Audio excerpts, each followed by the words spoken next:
नमस्कार प्रिय विद्यार्थी मित्रांनो आणि मैत्रिणींनो, या ठिकाणी आपण आपल्या स्टेट बोर्ड मधील सीईटी क्रॅश कोर्सचा पहिला चॅप्टर ज्याचं नाव आहे मॅथमॅटिकल लॉजिक हा चॅप्टर या ठिकाणी आपण सुरुवात करणार आहोत।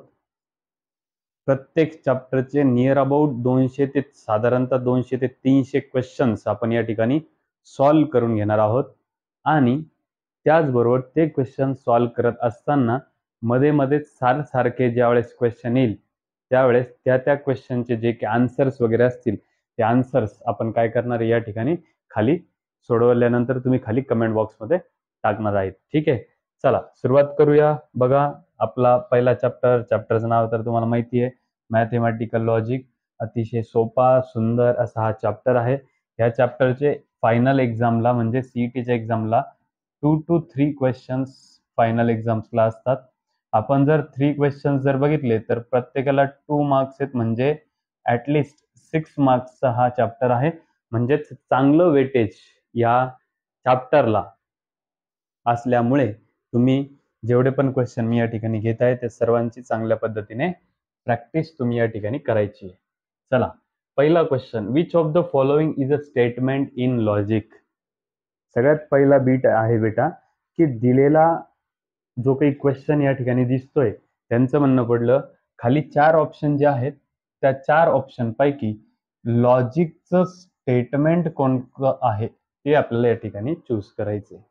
नीट व्यवस्थित लक्षात घ्या बेटा, लॉजिकचं स्टेटमेंट कुणाला म्हणायचं? ज्या स्टेटमेंटमध्ये ऑर्डर किंवा रिक्वेस्ट असते, ज्या सेंटेन्समध्ये क्वेश्चन विचारलेला असतो, ज्या सेंटेन्समध्ये एक्स्ट्राचे इमोशन्स म्हणजे एक्सक्लामेटरी सेंटेन्स असतं आणि ज्या सेंटेन्समध्ये आपल्याला एखादी गोष्ट अननोन असते।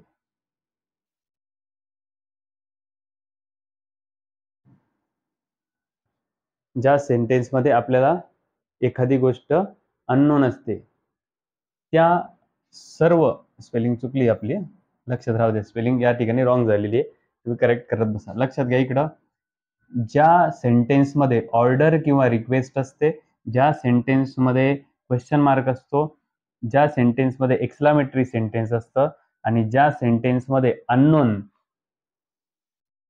म्हणजेच काय, आपल्याला त्या सेंटेन्समध्ये जी काही गोष्ट आहे त्याच्याबद्दल आपल्याला माहिती नसते, असं ज्या ज्या सेंटेन्समध्ये येतं ते लॉजिकचं स्टेटमेंट नसतं। लक्षात राहू द्या, ज्या ज्या वाक्यांमध्ये ज्या ज्या सेंटेन्समध्ये याच्यातल्या कुठल्याही गोष्टी येतात, ज्या ज्या सेंटेन्समध्ये ऑर्डर किंवा request, question mark, exclamatory sentence, unknown sentence याच्यापैकी कुठलीही गोष्ट असते ते लॉजिकचं स्टेटमेंट नसतं। ठीक आहे, ज्या वाक्यांमध्ये ऑर्डर किंवा रिक्वेस्ट असते दिलेली ते लॉजिकचं स्टेटमेंट नसतं, ज्याच्यात प्रश्न विचारलेला असतो ते पण लॉजिकचं स्टेटमेंट नसतं, ज्याच्यामध्ये उद्गारवाचक चिन्ह असतं, एक्सक्लामेटरी सेंटेन्सचं, ते पण लॉजिकचं स्टेटमेंट नसतं, ज्याच्याबद्दल आपल्याला माहिती नाही ते पण लॉजिकचं स्टेटमेंट नसतं। म्हणजे थोडक्यात हे ज्याच्यात नसतं ते लॉजिकचं स्टेटमेंट असतं। आता आपल्याला त्यांनी काय विचारलेलं आहे, खाली दिलेल्यापैकी लॉजिकचं स्टेटमेंट कोणतं आहे? मला सांगा, गो अवे। गो अवेचा मराठीत अर्थ काय होतो? तिकडं जा। म्हणजे काय केलेली बेटा, तुम्हाला या ठिकाणी ऑर्डर दिलेली, काय केलेली आहे?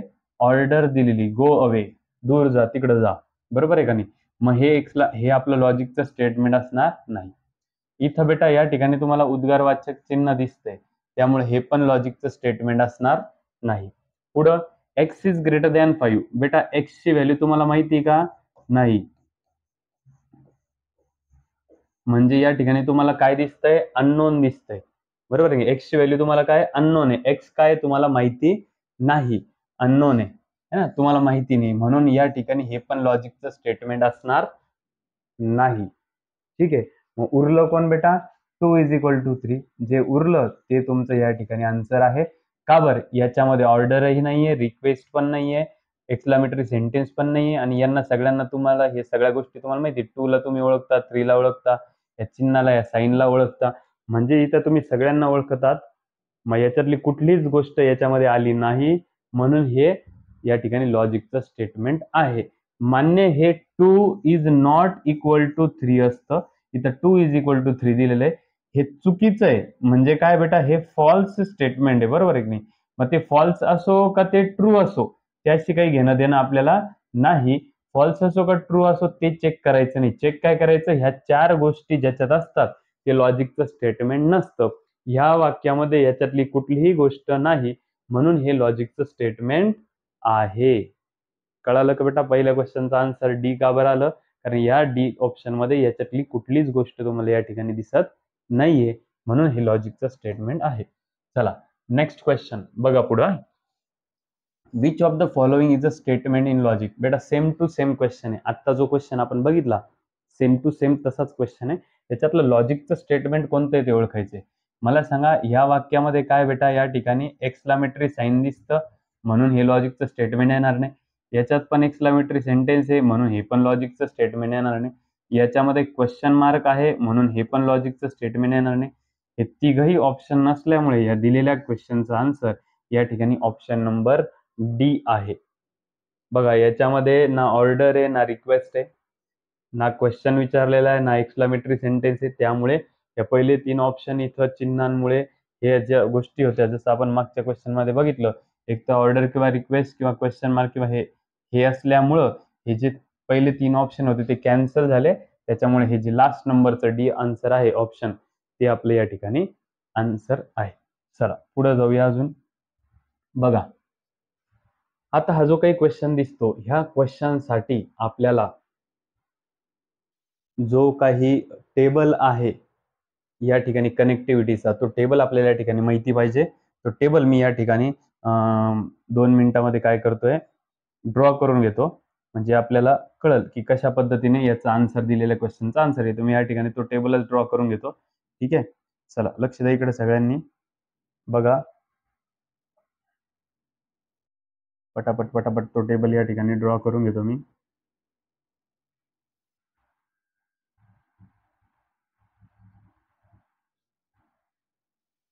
बघा सगळ्यांनी समोर लक्ष द्यावं द्या. थोडं पटापट पटापट या ठिकाणी थोडंसं फास्टली मी या ठिकाणी हा टेबल तयार करून घेतो. आपल्याला असा पण तो टेबल नंतर लागणारच आहे पुढं पुढं गेल्यानंतर. सगळ्यात पहिले या ठिकाणी आपण नाव लिहिल्यानंतर या ठिकाणी त्याच्या वर्डसाठी जागा राहू देऊ आणि सिम्बॉलसाठी जागा राहू देऊ. एक काम करतो, याला थोडंसं अजून वाढवून त्याचे रूल्स पण या ठिकाणाहून लगेच लिहूनच घेऊ आपण. ठीक आहे, चला लक्ष द्या बेटा विद्यार्थी मित्रांनो. 5 प्रकारच्या कनेक्टिव्हिटी आहे आपल्याकडं. किती कनेक्टिव्हिटी आहे? 5. चला लक्ष द्या, थोडंसं पटापट पटापट या ठिकाणी जास्त वेळ न लावता फास्ट आपण या ठिकाणी हे सर्व तयार करून घेत आहोत. बघा सगळ्यात पहिले लक्ष द्या बेटा इकडं. नंबर 1 या ठिकाणी लक्ष द्या इकडं. थोडंसं गडबड होऊन गेली ती या ठिकाणी. राईट वरती क्लिक करायच्या ऐवजी इरेजर वरती क्लिक केलं गेलं होतं. चला लक्ष द्या, परत एकदा आपल्याला तेच याच्यात फॉर्म मध्ये box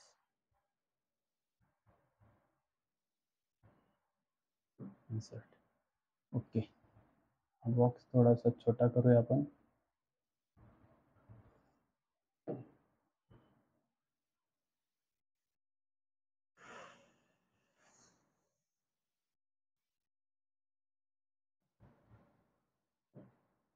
six by six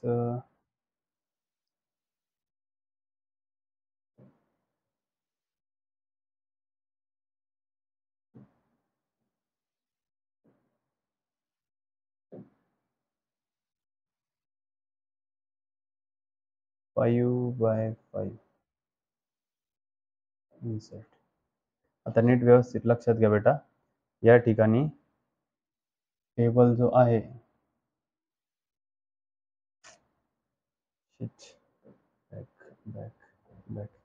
okay जाऊ द्या, जास्त वेळ न लावता आत्ताच्या सारखाच शेपनेस घेऊन टाकू आपण. बघा लक्ष द्या इकडं. परत बॉक्स काढतो या ठिकाणी. थोडासा टाइम पिरियड जरा जास्तच जातोय. चला बघा लक्ष द्या इकडं. कनेक्टिव्हिटीसाठी हा पहिला टेबल जो आहे ना, तो टेबल आपण या ठिकाणी काढतोय. सिम्बॉलसाठी वर्डिंगसाठी आणि एक रूलसाठी. ठीक आहे. त्याच्यानंतर ही लाईन मी या ठिकाणी ड्रॉ करून टाकली. 1 2 3 4 5. ओके. चला लक्ष द्या इकडं. सगळ्यात पहिले या ठिकाणी मी कनेक्टिव्हिटी ज्या आहेत ना त्या कनेक्टिव्हिटी इकडे लिहून टाकतो. 5 प्रकारच्या कनेक्टिव्हिटी आहे. या ठिकाणी मी सिम्बॉल लिहिणार. नेक्स्ट त्याच्यानंतर वर्ड्स आपण त्या ठिकाणी कोणते कोणते यूज करणार आहेत ते, आणि या ठिकाणी रूल. हा टेबल आपल्याला पुढे कंटिन्यू लागणार आहे. चला नंबर 1 आहे बेटा कंजक्शन. नंबर 2 ज्याचं नाव आहे ते आहे डिसजंक्शन. ठीक आहे. नंबर 3 जो आहे तो आहे इम्प्लिकेशन.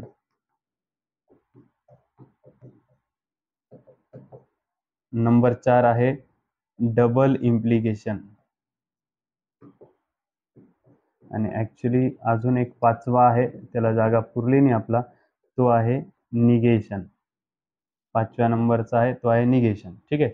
याचा कंजक्शनचा सिम्बॉल आहे उलटा व्ही, याचा सरळ व्ही, याचा सिंगल एरो, डबल एरो, आणि या ठिकाणी निगेशनचा सिम्बॉल असा. याच्यासाठी वर्ड जे येणार आहे बेटा ते येणार आहे अँड, बट, व्हेन, त्याच्यानंतर कॉमा, त्याच्यानंतर व्हाईल, त्याच्यानंतर दो, आणि त्याच्यानंतर आल्दो. एवढे वर्ड येतात. ठीक आहे. याच्यासाठी एकच वर्ड आहे ऑर, याच्यासाठी पण एकच वर्ड आहे इफ देन, त्याच्यानंतर याच्यासाठी वर्ड आहे इफ अँड ओनली इफ. ठीक आहे. याच्यासाठी वर्ड आहे नॉट. रूल बघा, दोन्ही जर ट्रू असेल तर आन्सर ट्रू येणार, दोन्ही आन्सर फॉल्स असतील तर फॉल्स येणार, पहिला ट्रू दुसरा फॉल्स असेल तर फॉल्स येणार, दोन्ही सेम सेम असतील तर त्याचा आन्सर ट्रू येणार. इकडे बघा, ट्रूचा आन्सर फॉल्स आणि फॉल्सचा आन्सर ट्रू. असा हा आपला या ठिकाणचा टेबल आहे. चला सगळ्यांनी समोर लक्ष द्या. बघा इकडे या ठिकाणी क्वेश्चन दिलेला आहे आणि आपल्याला विचारलेला आहे सिम्बॉलिक फॉर्म. थोडासा वेळ घेतला, थोडासा मध्यंतरी थोडीशी चुकाऊक झालेली असल्यामुळं नीट व्यवस्थित लक्षात घ्या. बेटा there are clouds in the sky, याला काय दिलेलं आहे त्यांनी पी. सांगा there are clouds in the स्कायला आपण काय पकडलं पी. सिम्बॉलिक फॉर्म लिहायचं ना, मला सांगा there are clouds in the sky याला काय पकडलेलं आहे आपण पी. तो मी पी जशाच्या तसं लिहून घेतला. इथे बघा वर्ड आहे बेटा एक अँड, तो अँड याच्यात कुठं दिसतोय तुम्हाला वर्ड, या ठिकाणी दिसतोय बघा अँड, आहे की नाही. आणि त्या अँड ज्या वेळेस असेल म्हणजे कोण आहे कंजक्शन, आणि त्याचा सिम्बॉल कसा आहे बेटा उलटावी. तो अँडच्या जागेवरती मी अँड असा सिम्बॉल देऊन टाकला. बघा हे जे पहिलं आहे ते कोण आहे बेटा पी, ते लिहिलं. अँडच्या जागेवरती आपण अँडचा जो काही सिम्बॉल आहे तो सिम्बॉल दिला. त्याच्यानंतर तिथून पुढे कोण आहे बेटा Q. It is not raining, it is not raining. Not raining म्हणजे काय बेटा, इकडे बघा क्यू म्हणजे it is raining, it is not raining म्हणजे नॉट म्हणजे काय असतं, नॉट म्हणजे निगेशनचा सिम्बॉल. तर ऍक्च्युअली थोडं टेक्निकली पण हे पण रॉंग आहे, पण ठीक आहे ना. निगेशन बघा हे पहिलं आहे पी, अँडच्या जागेवरती तुम्ही अँडचा सिम्बॉल दिला, आणि पुढं काय it is not raining, negation of Q. It is not raining काय बेटा, इकडे तुमचं क्यू पकडलेलं तुम्ही, त्याला काय लावून टाकलं, निगेशन लावून टाकलं. आणि असं ऑप्शन तुम्हाला ऑप्शन नंबर सी मध्ये या ठिकाणी दिसून येत आहे. ठीक आहे. चला नेक्स्ट क्वेश्चन बघा. The sun has set. Answer मध्ये बघा तुम्ही पी ला काय पकडलेले, the sun has set, the sun has set. ठीक आहे. त्यानंतर क्यू ला काय पकडलेले बेटा आपण इथं, क्यू ला the moon has risen, the moon has risen. ठीक आहे. इथपर्यंत कळालं सर्वांना. आता पुढे ऐका. Then symbolically the statement the sun has not set or, याचा आपल्याला काय करायचंय बेटा सिम्बॉलिक फॉर्म लिहायचा आहे. चला लक्षात घ्या. सिम्बॉलिक फॉर्म काय पाहिजे आपल्याला, सिम्बॉलिक फॉर्म. चला नीट व्यवस्थित लक्षात घ्या. मला सांगा the sun has not set. मला सांगा द सन हॅज सेटला काय पकडलंय आपण? पी पकडलेले. द सन हॅज सेटला काय पकडलंय आपण? पी. पण इथं काय the sun has not set. The sun has not set. मला सांगा द सन हॅज सेटला तुम्ही काय पकडलं? पी पकडलं. द सन हॅज सेटला तुम्ही काय पकडलेले? पी. पण याच्यात काय the sun has not set. Not म्हणल्यावर आपण काय लावतो बेटा? निगेशन लावतो. बघा लक्ष दे इकडं. नॉट म्हणल्यानंतर आपण काय लावत असतो? निगेशन लावत असतो. ठीक आहे. आता पुढे लक्ष द्या. पुढे कोण आहे बेटा? Word or. ऑर म्हणल्यानंतर लक्षात घ्या, ऑर म्हणल्यानंतर कसा सिम्बॉल येणार? असा सरळ व्ही वाला है ना. ऑर म्हणल्यानंतर सरळ व्ही. हे बघा घेतला. पुढं the moon has not Ryzen. मला सांगा द मून हॅज रायझन याला आपण काय पकडलेलं आहे? क्यू. काय पकडलेलं आहे? क्यू. पण इथं काय द मून हॅज रायझन आहे का? नाही, the moon has not Ryzen. Not म्हणजे तिथं पण काय टाकावं लागेल बेटा? निगेशन. आणि अशा पद्धतीने या ठिकाणी तुमचा आन्सर तुम्हाला negation P or negation Q भेटलेलं आहे, जे की तुम्हाला या ठिकाणी ऑप्शन नंबर डी मध्ये या ठिकाणी दिसत आहे. ठीक आहे. चला जास्त वेळ न लावता पटकन पुढे जाऊया. बघा लक्ष द्या. Rohit is tall. ओके. बघा आन्सर मध्ये पी काय दिलंय बेटा आपल्याला? Rohit is tall. Rohit is tall. ठीक आहे. त्याच्यानंतर क्यू. रोहित इज काय? Handsome. Q. Rohit is handsome. Rohit is handsome. ठीक आहे. त्याच्यानंतर असं असताना तुम्हाला देन द स्टेटमेंट ह्या पुढच्या स्टेटमेंटला तुम्हाला कसं लिहायचंय? सिम्बॉलिकली. ओके. चला लक्ष द्या इकडे सगळ्यांनी. सुरुवात कुठून करा बघा. इथून सुरुवात आहे. Rohit is tall. मला सांगा रोहित इज टॉल आहे का? हो, रोहित इज टॉलच दिलेलं आहे. मग ते कोण आहे बेटा? पी. हे पी आपण लिहून घेतलं. सिम्बॉलिक फॉर्म लिहितोय आपण. लक्षात राहू द्या. सिम्बॉलिक फॉर्म लिहायचा ना आपल्याला. एस एफ म्हणजे सिम्बॉलिक फॉर्म, तो लिहितोय आपण.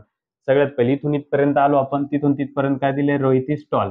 सांगा रोहित इज टॉल काय बेटा? आपल्याकडे पी. आपण ते पी घेऊन घेतलं तिथं. ओके. त्याच्यानंतर पुढं ऑर. ऑर म्हणजे कसं चिन्ह राहतं बेटा? असं चिन्ह राहतं. तुम्ही हा टेबल लर्न करायचा आहे, नसेल तर तुमच्या समोर लिहून ठेवायचा आहे. म्हणजे हे काही मी क्वेश्चन जे सॉल्व्ह करतोय ते तुम्हाला कळतील त्याच्यानुसार. ठीक आहे. चल लक्षात घ्या. ऑरला ऑर केला आपण.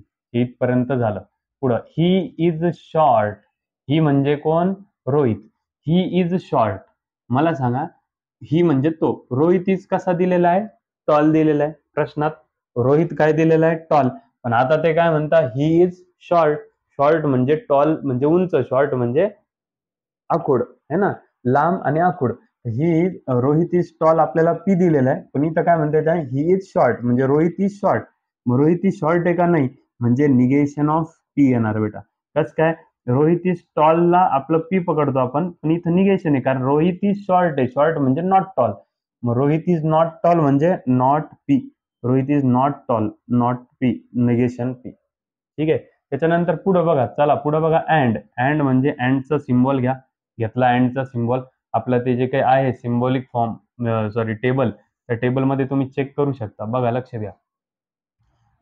अँड साठी कोणता टेबल आहे? असा. आणि ऑर सॉरी सिम्बॉल आहे असा. आणि ऑर साठी कसा सिम्बॉल आहे? असा. तर आपल्याला अँड आलं तर म्हणून आपण असा इतर सिम्बॉल त्या ठिकाणी घेऊन घेतला. ठीक आहे. अँडचा. पुढे बघा. हँडसम. कोण handsome? Rohit handsome. Rohit is हँडसमला काय पकडलेले बेटा त्यांनी? क्यू पकडलेले. क्यूला क्यू जशाच तसं. सांगा बेटा अशा पद्धतीचं ऑप्शन तुम्हाला कुठं दिसतं?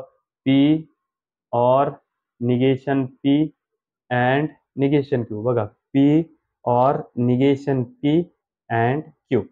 या ठिकाणी तुम्हाला ऑप्शन नंबर ए मध्ये दिलेल्या क्वेश्चनचा आन्सर या ठिकाणी दिसून येत आहे. P or negation P and Q.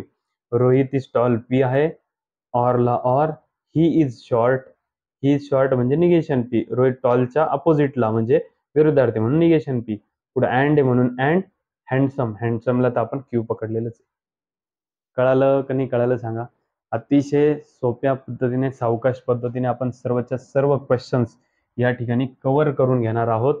तुम्ही पण जे जे क्वेश्चन आता होमवर्कला देतोय त्या त्या पद्धतीचे क्वेश्चन्स पण तुम्ही घरी सॉल्व्ह करणं आवश्यक आहे.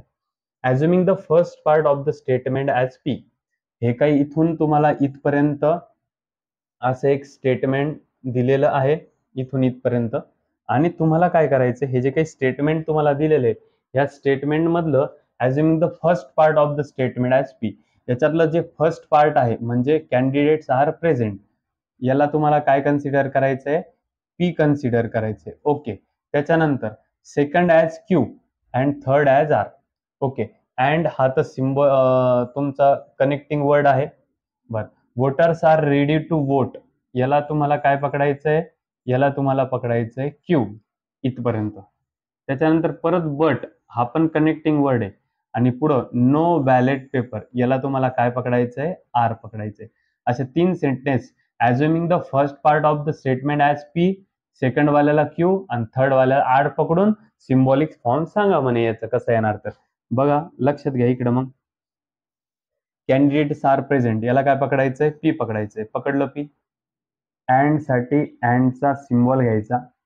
Voters are ready to vote, याला काय करणार तुम्ही, क्यू पकडणार. वोटर रेडी म्हणे त्याला तुम्ही क्यू पकडणार. बट म्हणजे बघा अँड आहे, तुम्ही चेक करू शकता तुमचा, तुम्हाला जो टेबल दिलेला आहे 2 क्वेश्चन अगोदर त्याच्यामध्ये बट चेक करा. बट म्हणजेच अँड, म्हणजेच असा उलटा व्ही.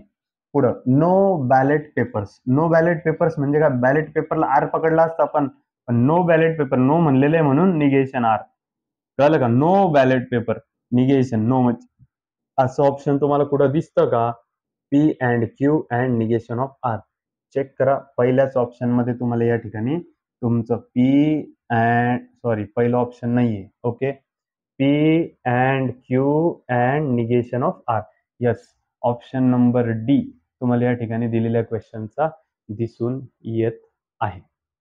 अतिशय सोप्या आणि साध्या सरळ भाषेमध्ये मी दिलेल्या क्वेश्चनचे आन्सर तुम्हाला या ठिकाणी सांगतोय. सर्वांनी व्यवस्थितरित्या आणि छान पद्धतीने याची प्रॅक्टिस करायची. चला पुढचा क्वेश्चन, 7th नंबरचा question. P B the preposition.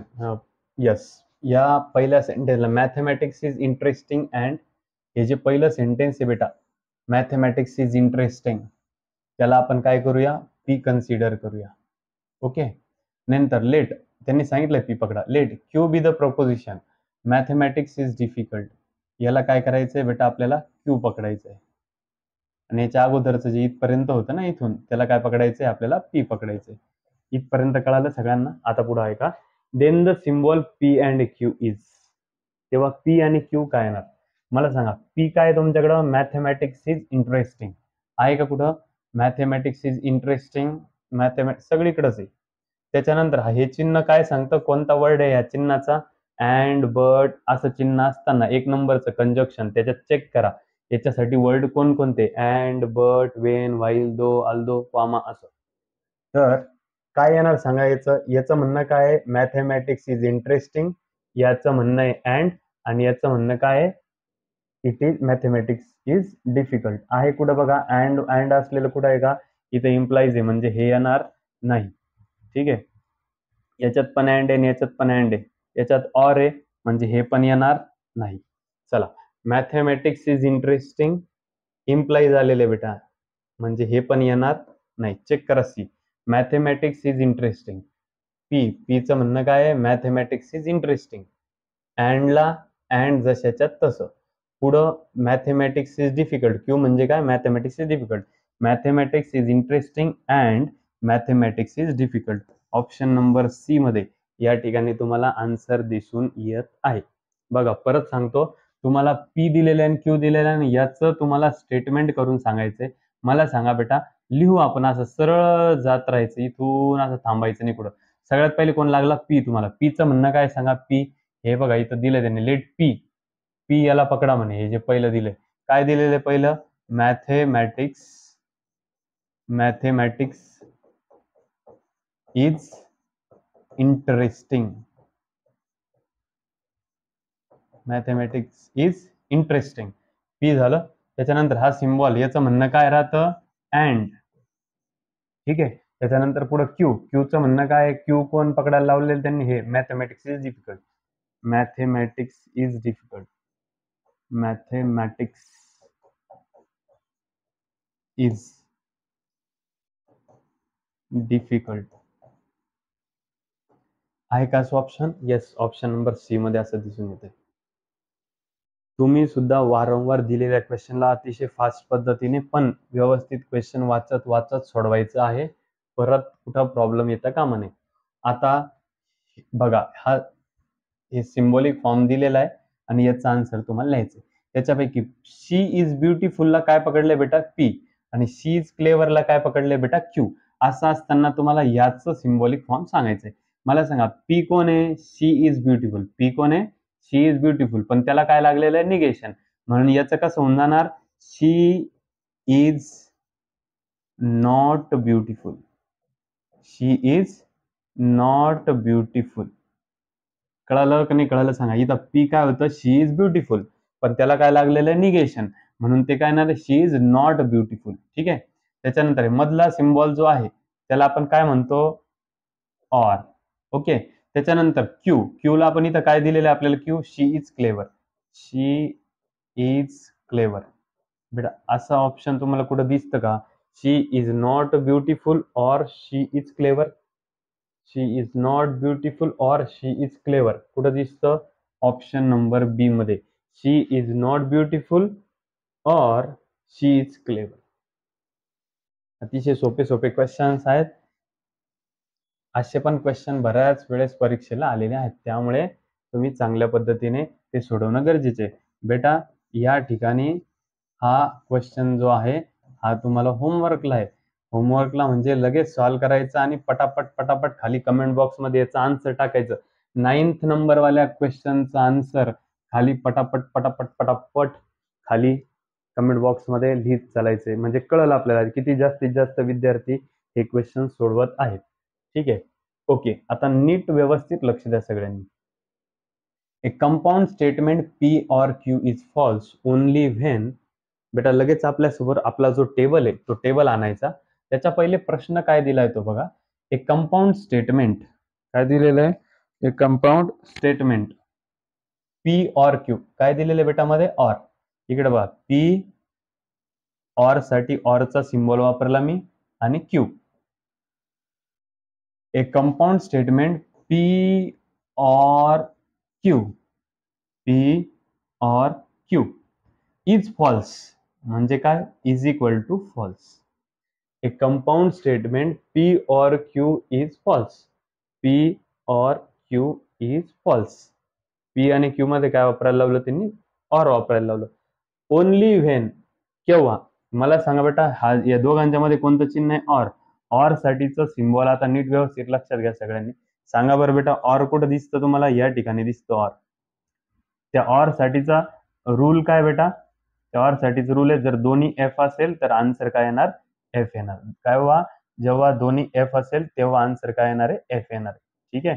चला लक्ष द्या इकडे. एफ केव्हा आन्सर येणार? जेव्हा हे दोघं जण एफ असणार त्यावेळेस आन्सर एफ येणार. बघा लक्ष द्या. एक compound statement P or Q, P or Q is काय म्हणे? False only when. केव्हा? फक्त केव्हा? जेव्हा पी आणि क्यू मध्ये काय असेल? पी आणि क्यू मध्ये असं काय असेल जेव्हा आन्सर फॉल्स येईल ऑर असताना? तर ऑरचा रूल आहे, जर दोन्ही फॉल्स असतील तरच आन्सर फॉल्स येणार, म्हणजे पी पण फॉल्स आणि क्यू पण फॉल्स. कुठे आहे बेटा असं option? Both P and Q are false, तेव्हा आन्सर येणार तुमचं फॉल्स. तो रूल बघायचा ऑरचा. जर दोन्ही फॉल्स असतील तर आन्सर फॉल्स येणार. मग इथं दोन्ही पी आणि क्यू जर दोन्ही फॉल्स असेल तर आन्सर फॉल्स येणार. मग असा ऑप्शन कुठे? दोन्ही फॉल्स पाहिजे. इथं ऑप्शन नंबर सी मध्ये तुम्हाला या ठिकाणी दिसतंय. चला पुढे बघा, लक्ष द्या इकडं. सेम टू सेम क्वेश्चन आहे. P and Q is true. तो टेबल बघा बेटा, टेबलमध्ये पी अँड म्हणलेले हे बघा, P and Q is true. Is true म्हणजे इज इक्वल टू ट्रू. ठीक आहे. P and Q is true. P and Q is true. P आणि क्यू हे ट्रू येणार. केव्हा ट्रू येणार? जेव्हा if P and Q both are true. आपल्याला रूल माहिती आहे बेटा, अँडचा रूल काय? जर दोन्ही ट्रू असतील तरच त्याचं आन्सर काय येत असतं? ट्रू येत असतं. तुम्हाला चेक करायचं असलं तर परत एकदा तुम्ही तिथे जाऊन चेक करू शकता. बघा इकडे लक्ष द्या. अँडचा रूल काय बेटा? जर दोन्ही ट्रू असेल, पी आणि क्यू दोन्हीच्या दोन्ही जर ट्रू असेल तरच त्याचं आन्सर काय असतं? ट्रू असतं. ठीक आहे. चला लक्ष द्या मग इकडं. जर पी आणि क्यू दोन्ही ट्रू असेल तरच त्याचा आन्सर काय असतं, ट्रू. इथं अँड आलं, अँडचा रूल काय, जर पी आणि क्यू दोन्ही ट्रू असेल तरच त्याचा आन्सर ट्रू असतं. मग both P and Q are true असं ऑप्शन तुम्हाला कुठे दिसतंय, या ठिकाणी ऑप्शन नंबर 3 मध्ये तुम्हाला हे या ठिकाणी दिसून येते. अतिशय सोप्या पद्धतीने सोपे क्वेश्चन, नंतर हळूहळू अवघड क्वेश्चनांकडे आपण जात आहोत. लक्षात घ्या, आता पुढचा जो बीट आहे 12th नंबरचा जो बीट आहे, तो 12th नंबरचा क्वेश्चन या ठिकाणी तुम्हाला होमवर्कला घ्यायचा आहे, किंवा उद्याच्या लेक्चरमध्ये जसं आपण पुढे येणार तसं आपण याच्याकडे बघत जाणार आहे आणि मग तिथून पुढे आपण बघूयात.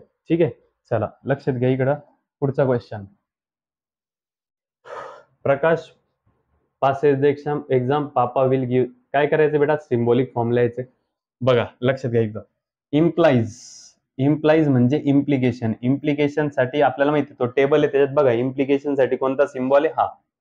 त्यानंतर पुढे काय दिलंय बघा, then the statement Prakash passing the exam implies that his papa will give him a bicycle. बेटा पहिलं काय येणार, पी येणार, कारण पहिले प्रकाश पासिंग द एक्झाम जे आहे, प्रकाश पासेस द एक्झाम, याला आपण काय पकडलंय, पी. इम्प्लाइज दॅटला इम्प्लिकेशनचं चिन्ह, that his papa will give him a bicycle, papa will give him a बायसिकलला आपण काय पकडलेलं आहे, क्यू. म्हणजे याचा आन्सर काय आला बेटा, ऑप्शन नंबर ए. ओके, चलो नेक्स्ट क्वेश्चन नंबर. ओके, तुम्हाला होमवर्क मध्ये घ्यायचा क्वेश्चन अतिशय सोपा आहे आणि पटकन कमेंट बॉक्समध्ये धडाधड याचा आन्सर तुम्हाला कमेंट बॉक्समध्ये लगेच टाकायचं आहे. अतिशय सोपा क्वेश्चन आहे, सांगत चालायचं आन्सर पटापट. चलो परत एकदा क्वेश्चन अजून तसाच सोपा. क्वेश्चन नंबर लक्षात ठेवा, इकडे क्वेश्चन नंबर टाकलेले आहेत, ते क्वेश्चन नंबर खाली कमेंट बॉक्समध्ये टाकायचं आणि पटापट आन्सर्स या ठिकाणी टाकत चालायचे. जेवढे क्वेश्चन सॉल्व्ह करशाल तेवढी प्रॅक्टिस चांगली होणार. प्रॅक्टिस चांगली झाली की त्याच्यानंतर हे सोडवणं पण अतिशय सोपं होत असतं आणि जेवढे नंतर क्वेश्चन येतात तेवढे सगळे क्वेश्चन नंतर काय व्हायला लागतात, अजून जास्तीचे सोपे व्हायला लागतात. आणि विद्यार्थी मित्रांनो, जर चांगला स्कोअर आपल्याला करायचा असेल तर जास्तीत जास्त क्वेश्चनची आपल्याला प्रॅक्टिस करणं पण तेवढंच गरजेचं आहे. आता हे झालं की लगेच आपण पुढच्या क्वेश्चनकडे जाणार आहोत. तत्पूर्वी हे सर्वच्या सर्व क्वेश्चन जे असतील त्या सर्व क्वेश्चन्सला या ठिकाणी चांगल्या पद्धतीने आपण रिव्हिजन द्यायची आहे. चला लगेच पुढच्या क्वेश्चनकडे जाऊ. बघा, पण त्याच्यापूर्वी पुढे जाण्याच्या पहिले आता जस्ट आपण एक क्वेश्चन मागे सोडला होता. मी तुम्हाला म्हटलं की लगेच मी तुम्हाला समजावून सांगतो त्याबद्दल. आता ते जे होमवर्क आहे, एखाद्या वेळेस होमवर्क जमलं असतं नसतं म्हणून होमवर्क मधून तो क्वेश्चन काढून टाकतो. आता नीट व्यवस्थित लक्षात घ्या बेटा, ज्या वेळेस हा क्वेश्चन आपल्याला विचारलेला आहे, थोडंसं नीट व्यवस्थित लक्ष देण्यासारखा आहे हा क्वेश्चन. पी देन क्यू असं आपल्याला ज्यावेळेस सिम्बॉलिक फॉर्म आपल्याला दिलेला जातो किंवा अशा टाईपचं ज्यावेळेस क्वेश्चन तुमचा असतो, त्यावेळेस हे जे पहिलं असतं बेटा, हे जे पहिलं सेंटेन्स असतं, त्या पहिल्या सेंटेन्सला नेहमी म्हणायचं असतं अँटीसिडेंट. ठीक आहे, आणि हे जे 2 सेकंड नंबरचं असतं बेटा, त्याला काय म्हणायचं असतं, कॉन्सिक्वेंट. म्हणजे क्यूला काय म्हणायचं, कॉन्सिक्वेंट, आणि पीला काय म्हणायचं, अँटीसिडेंट. आता प्रश्न असा आहे की जर तुम्हाला अशा पद्धतीचं स्टेटमेंट दिलेलं आहे, त्यावेळेस तुम्ही इफ पी देन क्यू जर असेल त्यावेळेस तुम्ही स्टेटमेंट क्यूला काय म्हणणार. आत्ताच सांगितलं बेटा मी, स्टेटमेंट क्यूला तुम्ही काय म्हणणार, कॉन्सिक्वेंट. बरं, आता एखाद्याला जर हे लक्षात राहत नसेल, याचं जर जमलिंग होत असेल, तर एकदम सोपं सांगतो बेटा तुम्हाला लक्षात ठेवण्यासाठी. मला सांगा, ह्या वाक्याची सुरुवात इथून झाली, सगळ्यात पहिले तुम्हाला काय लागलं, पी लागलं. त्याच्यानंतर पुढे गेल्यानंतर तुम्हाला कोण लागलं, इकडून जात असताना पहिले पी लागलं आणि मग त्याच्यानंतर तुम्हाला क्यू लागलं.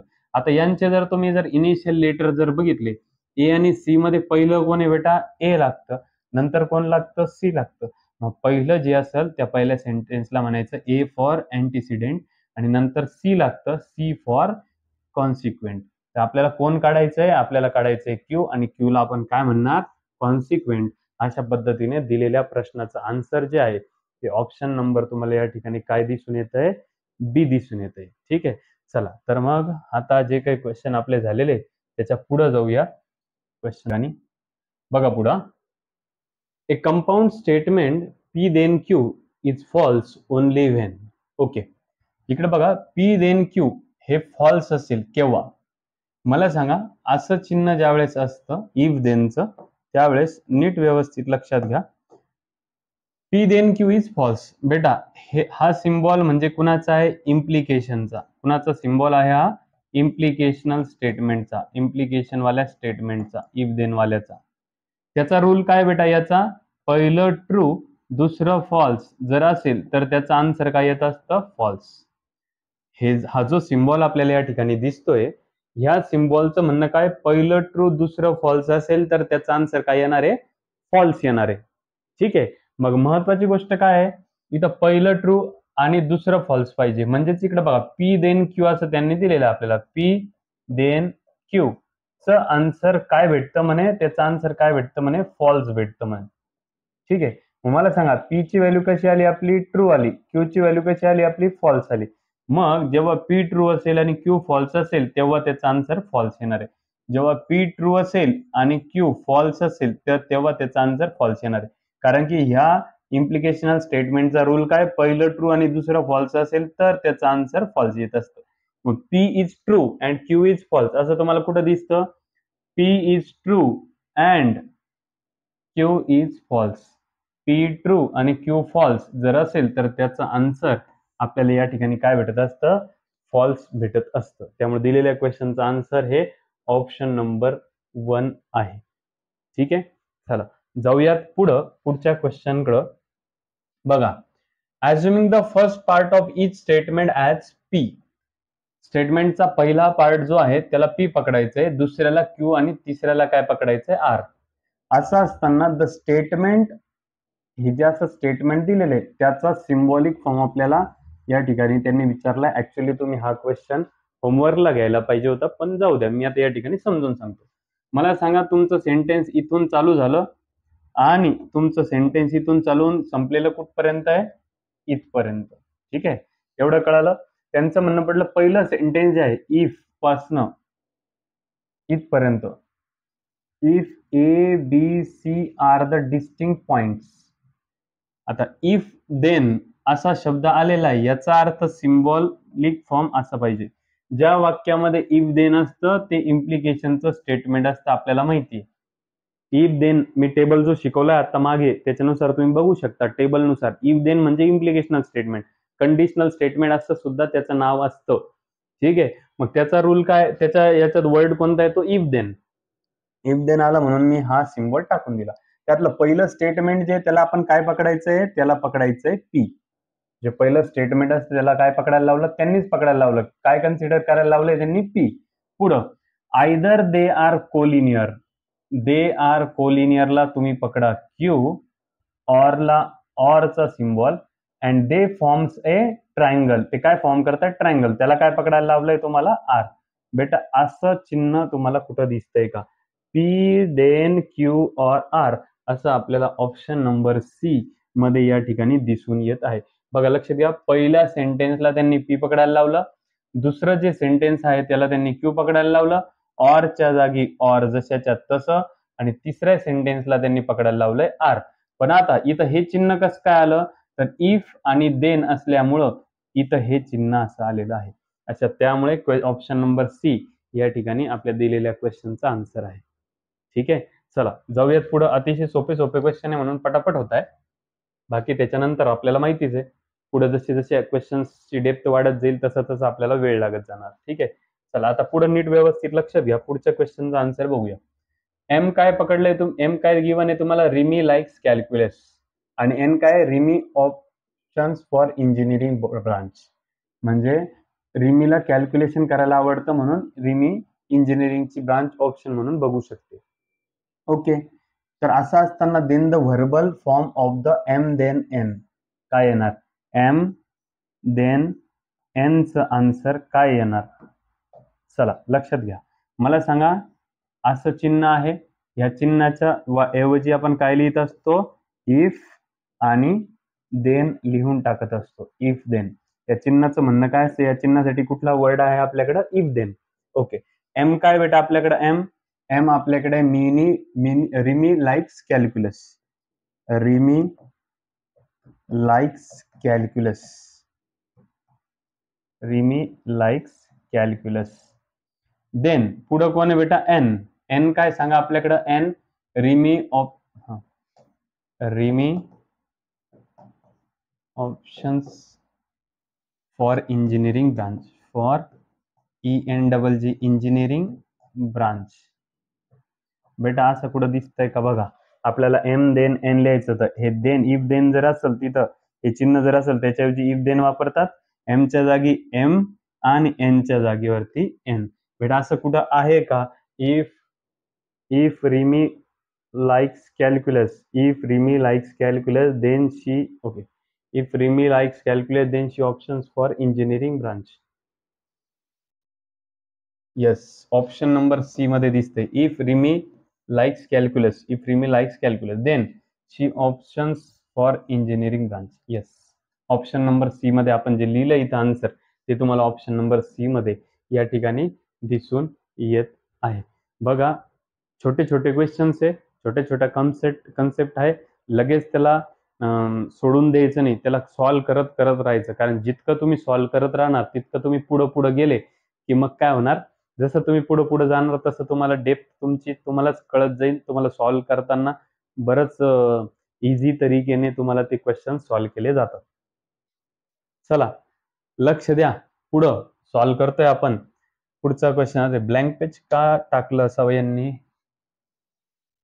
ओके, पुढे बघा, लक्ष द्या. कॉन्व्हर्स इनव्हर्स कॉन्ट्रापॉझिटिव्हचा पार्ट असल्या कारणामुळं त्यांनी आपल्याला ब्लँक पेज सोडून दिलेले. ओके, चला त्या ब्लँक पेजचा आपण वापर करू या ठिकाणी. सगळ्यात पहिले नीट व्यवस्थित लक्षात घ्या. बघा इकडे मी काय करतो, एक बॉक्स काढून घेतो या ठिकाणी, म्हणजे आपल्याला ते त्या पद्धतीने लिहिता येईल. सगळ्यात पहिले लाईन घेतली मी, अशी एक लाईन घेऊन घेतो. ठीक आहे, सेम टू सेम अशी एक लाईन मी या ठिकाणी घेतोय. बघा लक्ष द्या, इकडं आपल्याला दिलेलं जे काही सेंटेन्स त्यांनी दिलेलं राहणार ते सेंटेन्स कंडिशनल स्टेटमेंट असणार. आणि त्या कंडिशनल स्टेटमेंटचं आपल्याला काय करायचंय, कॉन्व्हर्स इनव्हर्स कॉन्ट्रापॉझिटिव्ह बनवायचं आहे. सगळ्यांनी समोर लक्ष द्या. बघा इकडं आपल्याला दिलेलं जे स्टेटमेंट असेल ते जर P देन Q या फॉर्मॅटमध्ये जर असेल, काय P देन Q, म्हणजेच याला आपण काय नाव देतो बेटा, कंडिशनल किंवा इम्प्लिकेशनल स्टेटमेंट. कंडिशनल. मी आता याच्यात बऱ्याचशा कॉन्सेप्ट क्लिअर करतोय बेटा, त्या नीट व्यवस्थित लक्षात ठेवा. कंडिशनल म्हणजे कसं, ज्या वाक्यामध्ये असा सिम्बॉल, म्हणजे इम्प्लिकेशनल स्टेटमेंट थोडक्यात असा सिम्बॉल असतो.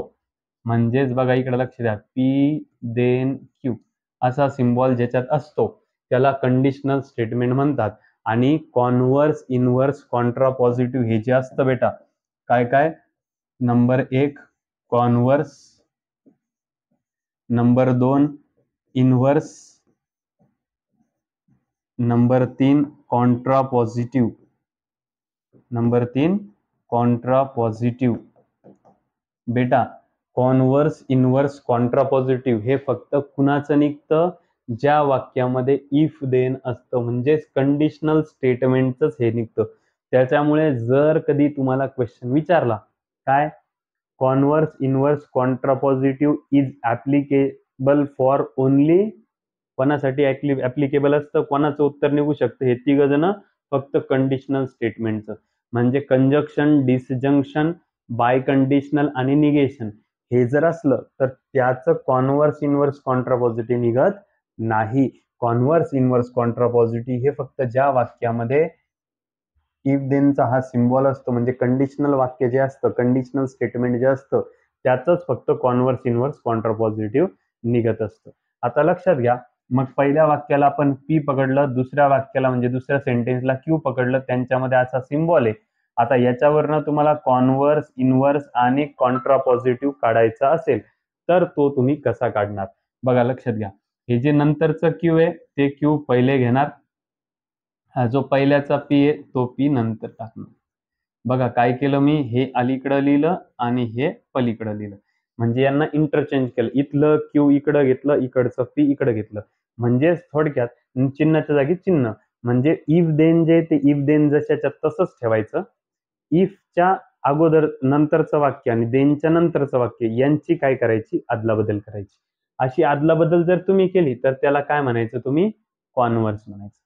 त्याच्यानंतर पुढं आता इथलं क्यू जर तुम्ही नंतर टाकला, तिकडचा पी जर तुम्ही पहिले घेतला, काय इथला क्यू जर नंतर टाकला, तिकडचा पी पहिले घेतला आणि परत त्यांच्यामध्ये तेच चिन्ह जर टाकलं, म्हणजे बघा यालाच काय केलं तुम्ही लक्षात घ्या, इकडे बघा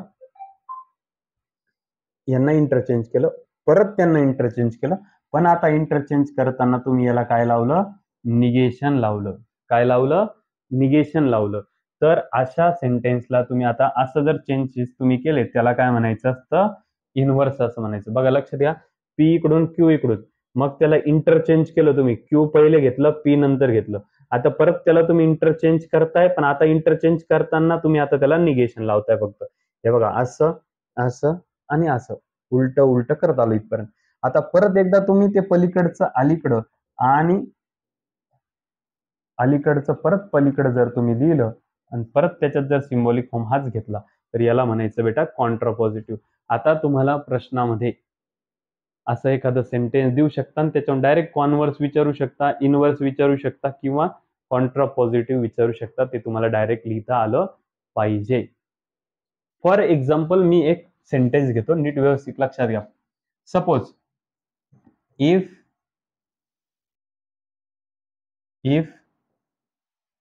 Ram is clever then he will get good marks. He will get good marks. ठीक आहे. आता इकडे बघा, इफ आणि देन आहे ह्या वाक्यामध्ये. त्याच्या अगोदरचं जे स्टेटमेंट आहे याला आपण काय पकडणार बेटा, याला पकडणार आपण पी. जे नंतरचं स्टेटमेंट आहे याला काय पकडणार आपण, क्यू पकडणार. इथपर्यंत कळलं. आता सपोज हे आता कोणासारखं झालं, हे झालं याच्यासारखं. आता याचं जर आपल्याला डायरेक्ट कॉन्ट्रापॉझिटिव्ह सांगितलं असेल तर तुम्ही कसा काढणार, बघा लक्ष द्या. दिलेलं सेंटेन्स हे कुणाचं आहे, असं आहे कंडिशनल. याच्यावरनं जर डायरेक्ट तुम्हाला हे काढायला लावलं असेल कॉन्ट्रापॉझिटिव्ह, तर फार सोपं आहे. मला सांगा, हा सिम्बॉल कॉन्स्टंट आहे, याचा अर्थ इफ आणि देन याच्यामध्ये तुम्हाला काही प्रॉब्लेम असायला नको, बरोबर. या चिन्हाच्या जागी इफ देन आपण लिहून टाकलं. आता निगेशन क्यू दाखवतोय. निगेशन क्यू म्हणजे हा जो क्यू आहे त्याचं निगेशन करा बरं. याचं निगेशन सांगा. He will not get good marks. He will not get good marks. बेटा हे कोण आहे, क्यू आहे, पण इथं निगेशन क्यू दिसतंय. निगेशन क्यू दिसतंय म्हणजे ह्या क्यू ला काय लावावं लागेल, तुम्हाला नॉट लावावं लागेल. झालं. देन पुढे काय दिसतं, निगेशन पी. पी कोण आहे बेटा तुमच्याकडे, राम इज क्लेवर, पण त्याला काय लावायचं, negation.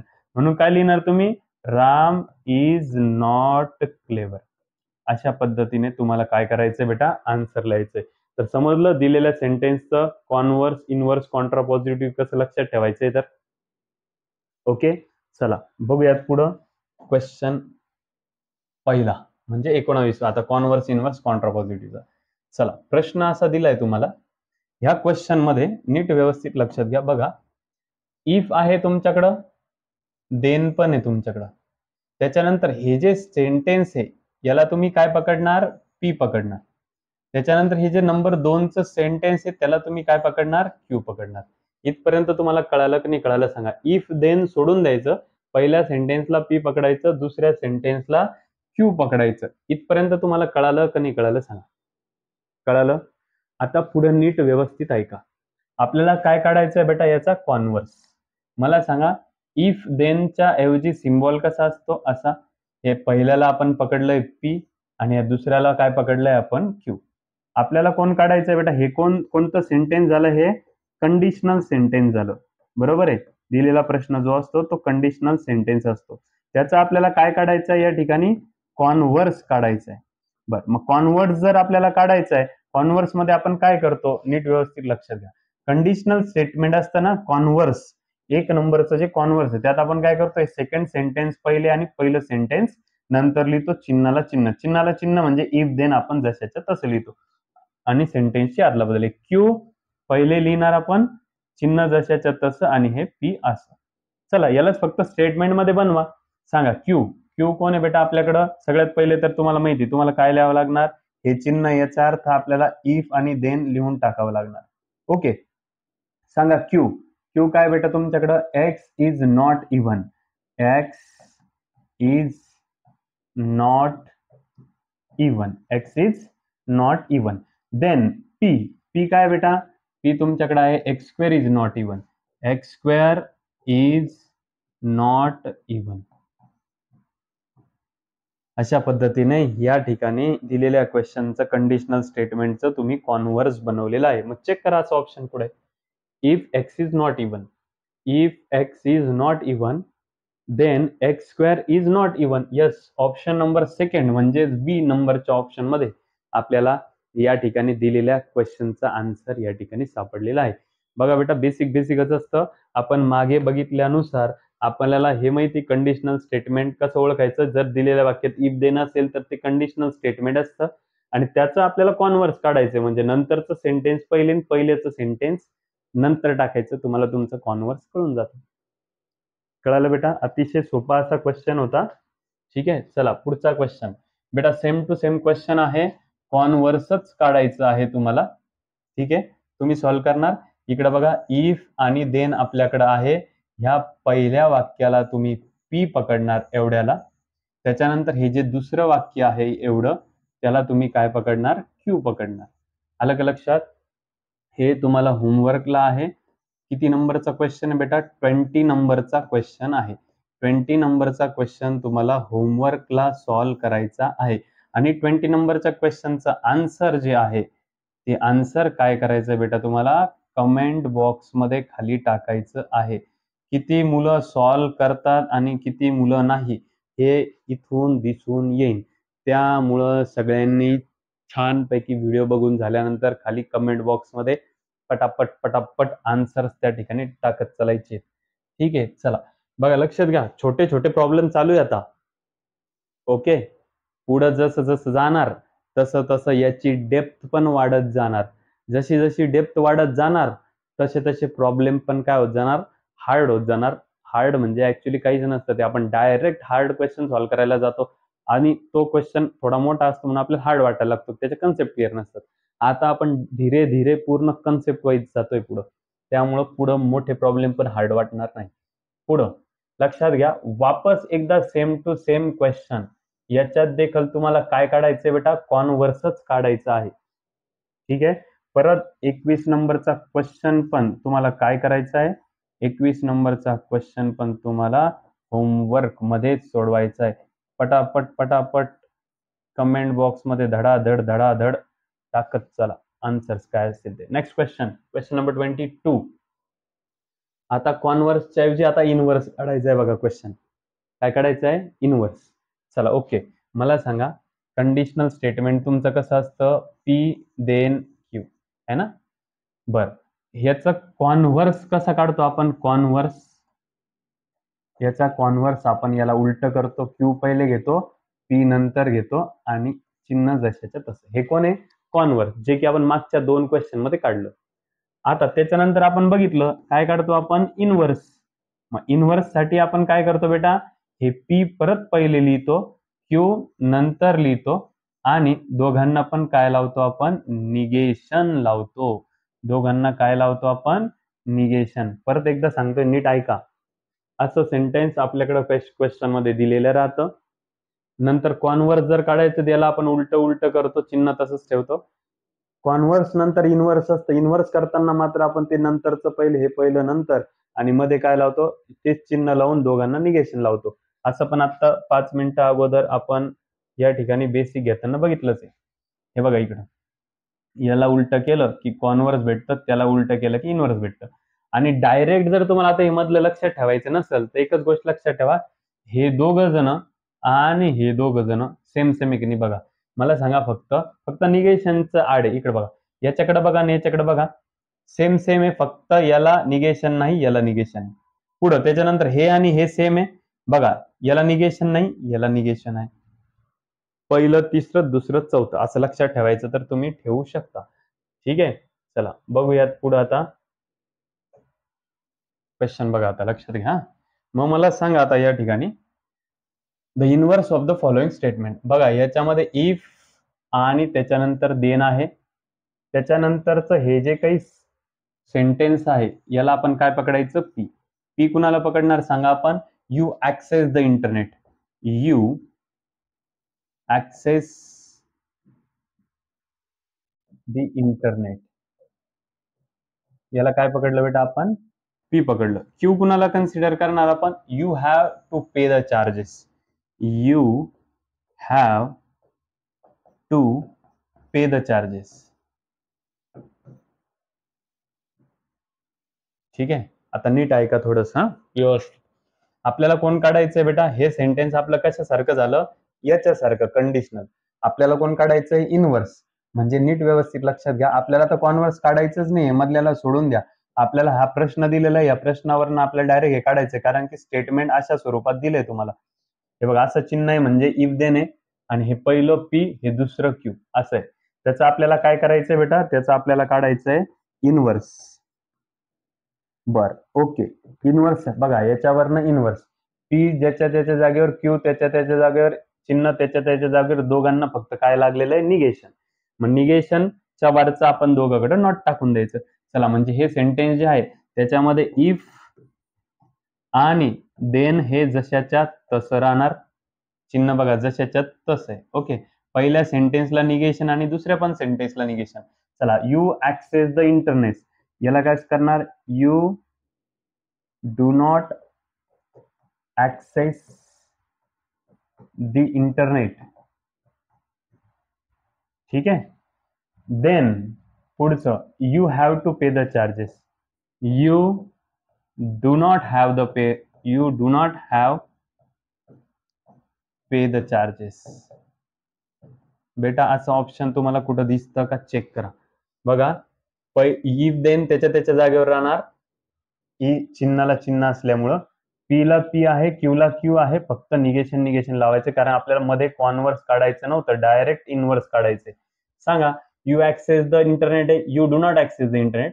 You have to pay the charges, you do not have to pay the charges. असं ऑप्शन तुम्हाला कुठं दिसतं बघा बरं. If you do not access the internet, then you do not have to pay the charges. या ठिकाणी option number 1 मध्येच, if you do not access the internet, then you do not have to pay the charges. Option number A मध्येच तुम्हाला या ठिकाणी दिलेल्या क्वेश्चनचा answer या ठिकाणी दिसतंय. बघा, म्हणजे एक कॉन्सेप्ट क्लिअर झाला कॉन्व्हर्स, इनवर्स, कॉन्ट्रापॉझिटिव्हचा. बघा, लक्ष द्या इकडं, काय काढायचंय बेटा याच्यामध्ये, कॉन्ट्रापॉझिटिव्ह. तुम्ही आरामशीर काढू शकता दिलेल्या क्वेश्चनचा आन्सर होमवर्क मध्ये, म्हणजेच खाली सोडवल्यानंतर कमेंट बॉक्स मध्ये टाकायला विसरायचं नाही. Same to same same same question असल्यामुळे आपण जास्त टाइमपास तिथं करणार नाही. ओके, चला लक्ष द्या. बघा, आपल्याला काय करायचंय, हे इथं पी आणि क्यू तुम्हाला दिलेला आहे क्वेश्चन मध्ये. काय काय दिलेलं आहे बेटा, गिवन पी आणि क्यू क्वेश्चन मध्ये दिलेला आहे. आणि तुम्हाला हे जे या ठिकाणी दिसत आहे, याचा तुम्हाला काय करायचंय, सेंटेन्स, वर्बल फॉर्म म्हणजे सेंटेन्स मध्ये आन्सर लिहायचंय. तुम्हाला कशामध्ये दिलेलं आहे, सिम्बॉलिक फॉर्म मध्ये. तुम्हाला कशात लिहायचंय, वर्बल फॉर्म म्हणजेच काय, स्टेटमेंट मध्ये आन्सर लिहायचंय. आता नीट व्यवस्थित लक्षात घ्या. सीता गेट्स प्रमोशन, याला तुम्ही काय पकडलेलं आहे बेटा, पी. सीता गेट्स प्रमोशन, याला तुम्ही काय पकडलेलं आहे, पी. पण इथं आपल्याला आन्सर मध्ये काय लिहायचंय, निगेशन पी. म्हणजे ह्या पीचं तुम्हाला काय करायचं आहे, निगेशन घ्यायचंय. हा पी काय, सीता गेट्स प्रमोशन. पी म्हणजे काय आहे, सीता गेट्स प्रमोशन. इथं काय, पण निगेशन पी. म्हणजे काय येणार, सीताला प्रमोशन भेटणार आहे का, नाही. मग काय लिहिणार तुम्ही, Sita does not gate, Sita does not get promotion. Sita does not get promotion. कळलं बेटा, निगेशन पी आहे, पीचं निगेशन. पी कोण आहे, सीता गेट्स प्रमोशन, त्याचं निगेशन येईल, म्हणजे पीचं निगेशन. त्याच्यानंतर हे चिन्ह आहे बेटा, या चिन्हाचं म्हणणं काय सांगा. त्या चिन्हाचं म्हणणं असं आहे, हे चिन्ह ज्यावेळेस असतं त्याच्यासाठी वर्ड कोणता येणार, हे मी थोड्या अगोदरच्या स्टार्टिंगच्या क्वेश्चन मध्ये जो टेबल काढून दिलेला आहे त्या टेबलमध्ये दिले. असं चिन्ह जे असतं त्याच्यासाठी एकच वर्ड आहे, तो वर्ड म्हणजे काय बेटा, if and only if. If and only if. त्याच्यानंतर पुढे कोण आहे बेटा, क्यू. क्यू तुम्ही कोणाला पकडलेले, Sita is transferred to Pune. मग ते इथे लिहून टाकायचं, Sita is transferred to Pune. आता नीट व्यवस्थित लक्षात घ्या, महत्वाची गोष्ट काय आहे, आता आपल्याला हे जे आन्सर आहे ते डायरेक्टली इथं ऑप्शन नंबर डी मध्ये दिसतंय, Sita does not get promotion if and only if Sita is transferred to Pune. आता मी इतकं सगळं लिहित बसलो नसतो का? बघा, मला एक गोष्ट सांगा, इथं तुम्हाला कुठला सिम्बॉल दिसतोय, ह्याचा डबल इम्प्लिकेशनचा. आणि या डबल इम्प्लिकेशन साठी कुठला वर्ड आहे बेटा? याच्यासाठी वर्ड आहे इफ अँड ओनली इफ हा वर्ड आहे. कुणासाठी? या डबल एरो साठी. मग मला सांगा, या सगळ्यांमध्ये इफ अँड ओनली इफ तुम्हाला फक्त एकाच ऑप्शन मध्ये दिसतंय, त्यामुळे एवढं सगळं खरडत बसायची आवश्यकता नाही. तुम्हाला काय करावं लागेल, डायरेक्ट ऑप्शन पटापट बघून घ्यायचे. हे चिन्ह दिसतं, पहिले इफ अँड ओनली इफ पुढे चेक केलं, लगेच तुम्हाला कळून गेलं की ऑप्शन नंबर 4 म्हणजे डी, ऑप्शन नंबर डी या दिलेल्या प्रश्नाचा आन्सर आहे. बघा पुढचा question, negation of a statement in logic corresponds to dash dash in a set theory. Okay, set नावाचा चॅप्टर आपण 11th मध्ये बघितलेला एनसीईआरटी मध्ये. एवढंच काय, तर आपण 9th स्टँडर्डला असताना सुद्धा पहिला चॅप्टर होता स्टेट बोर्ड मध्ये, तो होता सेट.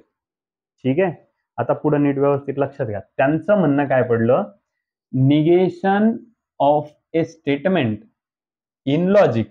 लॉजिक मधलं निगेशन म्हणजे काय असतं बेटा? लॉजिक मध्ये निगेशन, आपण टेबल जो आहे ना त्याच्यात चेक करा, निगेशनचा सिम्बॉल असा असतो आणि त्याचा अर्थ काय असतो बेटा? त्याचा अर्थ असतो नॉट. ठीक आहे, त्यांचं म्हणणं पडलं निगेशन कशातलं? लॉजिकल, म्हणजे लॉजिक मधलं जे निगेशन आहे ते सेट थेरी मध्ये काय काम करतं. म्हणजे इथं जसं निगेशन आहे तसं सेट थेरी मध्ये कोण आहे असं त्यांनी विचारलं थोडक्यात. तर लक्षात ठेवा, सेट थेरी मध्ये कॉम्प्लिमेंट म्हणजे पण इथं नॉटचं म्हणजेच निगेशनचं काम करत असतं. कॉम्प्लिमेंट म्हणजे विरुद्धार्थी आणि इथं निगेशन म्हणजे पण नॉट म्हणजे पण विरुद्धार्थी. तर जसं लॉजिक मध्ये निगेशन आहे तसं सेट थेरीमध्ये कॉम्प्लिमेंट आहे.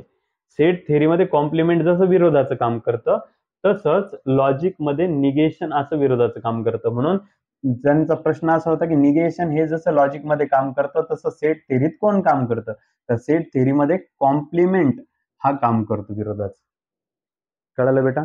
म्हणून ऑप्शन नंबर सी दिलेल्या क्वेश्चनचा आन्सर आहे. ओके, चला पुढे बघूयात आपण.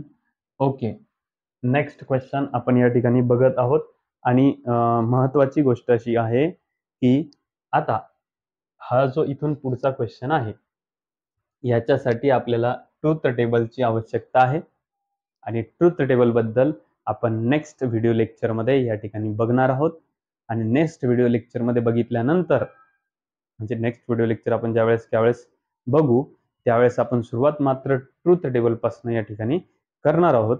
आणि ज्यावेळेस आपण ट्रूथ टेबल पासून सुरुवात करूयात त्यावेळेस त्याची डिटेल माहिती बघितल्यानंतर सलग असे काही क्वेश्चन्स पुढे या ठिकाणी आहे लॉजिकल इक्विव्हॅलेंटचे वगैरे, तर ते पण क्वेश्चन आपण या ठिकाणी सोडवून घेणार आहोत. ठीक आहे, बघूयात पुढच्या व्हिडिओ लेक्चर मध्ये पुढचे काही क्वेश्चन्स. तोपर्यंत कीप प्रॅक्टिसिंग. दिलेल्या क्वेश्चन्सची सगळी चांगल्या पद्धतीने प्रॅक्टिस करायची. तुमच्याकडे जे कोणते बुक्स असतील ह्या लेवलचे कोणकोणते क्वेश्चन असतील ते तुम्ही सॉल्व्ह करत बसू शकता. तर भेटूयात नेक्स्ट व्हिडिओमध्ये नेक्स्ट लेक्चर घेऊन, ज्याच्यामध्ये इथून पुढे आपण कंटिन्यू करणार.